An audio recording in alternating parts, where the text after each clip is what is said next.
Natutuwa lang ako mga kamaglulupa kasi nung isang araw nagluto kami ng isda at saka adobong kangkong. Isinaksak ko lang dito yung kangkong, napakabilis tumubo, parang 3 days lang yun.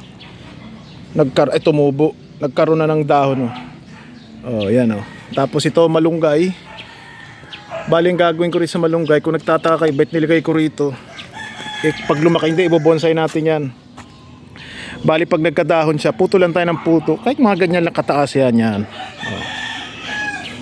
Bilis siyang tumubo Sabagay mabilis naman magkadahon tong mga talbos na to kasi gawa ng basta laging basa ang lupa at saka naarawan. 3 days lang nagkadahon na siya Kaya pag hindi na ako bibili. Tapos sinubukan ko magtanim ng dahon ng sibuyas, yan may dahon na siya. Wala lang, natuwa lang ako. Ibig na bumili ka ng halagang 10 piso, yung 10 pisong mga talbos, mananalbos ka na lang Kaya kung nakabili kayong tangkay, itusok nyo lang, okay na yan. Mga ilang araw lang makakapag-harvest na ako dyan Nakakatuwa lang. Yan ang libangan ko nang sa abroad yung ganyan.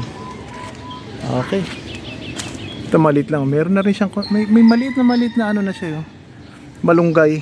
Kasi itong tatlo na to, lahat yan power foods yan. Kaya yan ang mga tinanim ko. Napakasimple pero napakasustansya niyan. Okay, salamat.